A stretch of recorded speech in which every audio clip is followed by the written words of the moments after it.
Hi, my name is Danielle Balanis. I'm an interior designer based in Birmingham, Alabama. For me, interior design and my love of it started at a very young age.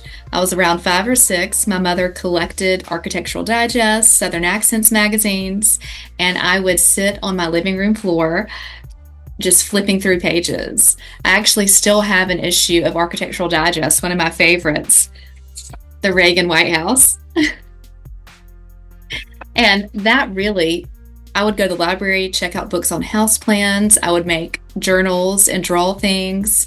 I was enamored in going in people's homes. I was always peeking in windows. I would even sometimes ask my mother to drive down certain streets where really beautiful homes were. So there was this appreciation and love at an early age. And as I got older, I believe that pivoted more towards fashion. And that kind of became my obsession, sourcing the right pieces, creating things. I really got into vintage in college.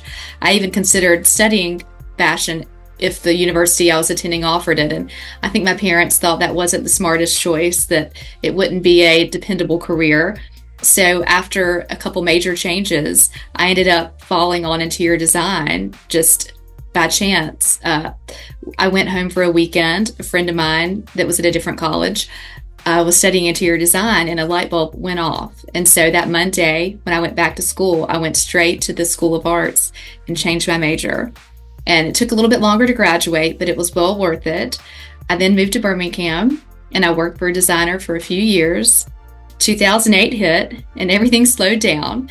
So I did a complete career change into the drug industry. Was there for over a decade. And then my husband and I, we renovated a home that we're in now. And I did all the design work on the house. And I had friends just really tugging at my dress when it was all over, asking me why I wasn't doing this. So I then said, why not? Let's give it a shot. Got my LLC, got all the licenses I've needed. And this was end of 2018. Got my first client in 2019. And then the rest is history.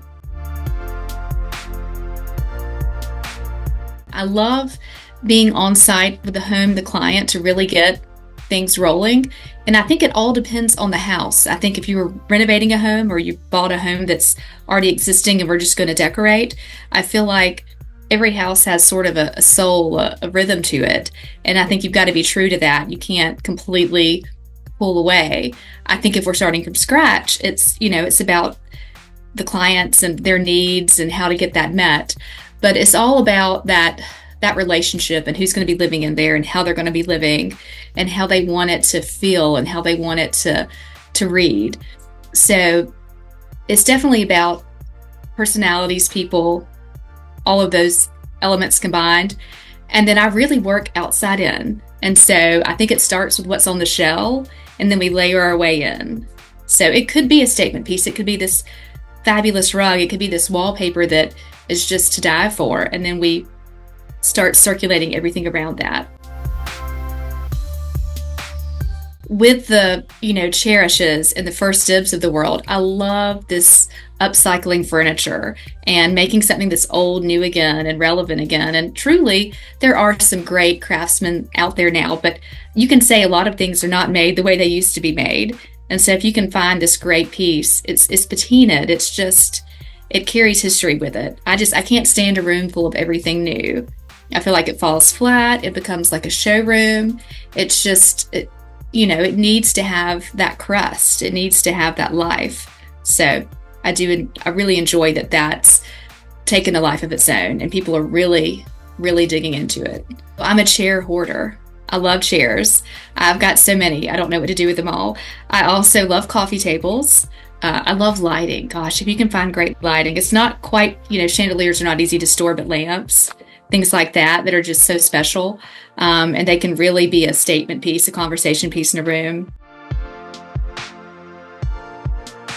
I've got a receiver.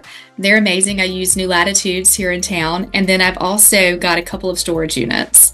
And I have a really big unfinished basement that houses things. So it sounds like I have a problem, but it's just, when you find something amazing, I think you've got to snag onto it because it may never come back around again, especially when you're talking about antiques and things that aren't massively produced.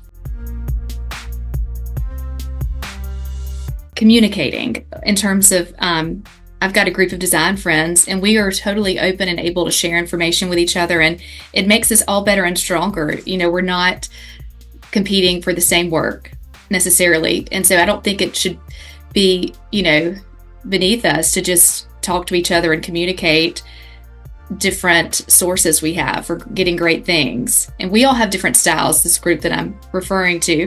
And so it's just been so helpful. But I do think kind of supporting each other, communicating, and helping each other out.